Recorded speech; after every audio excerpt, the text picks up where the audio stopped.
Assalamu alaikum warahmatullahi ta'ala wa barakatu. Ɗan uwana Pioneers, barkanmu da warhaka. International ke magana. Da kwantin researcher. Okay, yau sai muka ce bara mu damalmale a ina a kan handle ɗin Kosashi da cikin ina GitHub. Ga mu nan mun shigo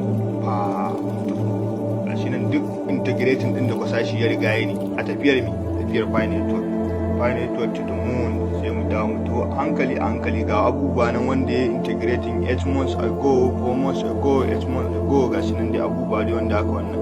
To, kaka ga wani guri nan CISRC gashi nan awa nawa da dora shi, awa 7 hour ago. Sai mu zo mu dangwale shi, sai mu taba shi, sai mu bude kodin din mu gani.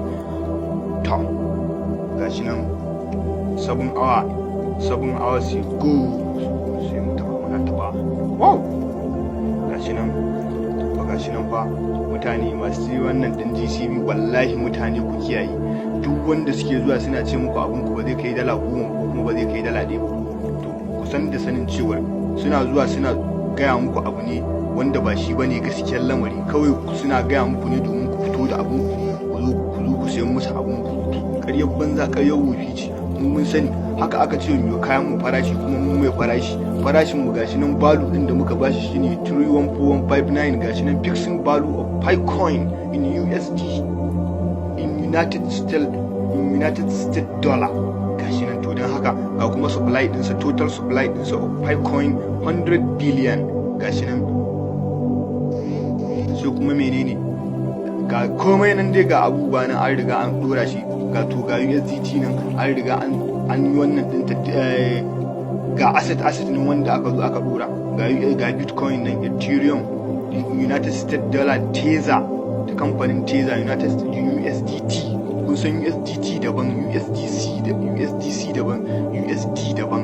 To gashi nan ga BNB, ga Ripple, XRP kenan, ga LTC, ga ADA nan, ga Solana nan, ga DOT nan, ga GPY yen kenan, ga Euro, ga GBP, BRICS, Pound Sterling kenan, Pound ko, ga wannan kudin Swiss nan, France da sauran abubuwa, ga AUD, Australian dollar, ga Gold, ga menene, ga wacce tsiya ce, ga wacce tarkace ne, ga oil nan, ga menene. Wai shin tambaye ku, shin ku a duniyar crypto yan baiwa da ake zuwa ake rike, kun san ku gane wannan lamarin fa ba kowai lamari ne, dan baiwan masu baiwa ne, yan baiwar masu baiwa ne, wato shi Pi Network kenan. Dan haka ku daina daga kanku hankali, kuna zuwa ana wani gaya muku wani menene, waye mutu, waye rai, waye je, waye dawo, waye koma, waye komo. Gashi nan kuna dai ji kuna gani, gashi nan dai ai me ake cewa, waɗanda ba san abu ba su ake zuwa ana yi ƙarya da menene da wace tsiya ne. To ashe idan haka ne, shekara biyun da muka je muka lashe ta muna yin consensus value domin mu tabbatar da farashin da za a zuwa integrating a nan gurin, ashe duk ƙaryar zance ne.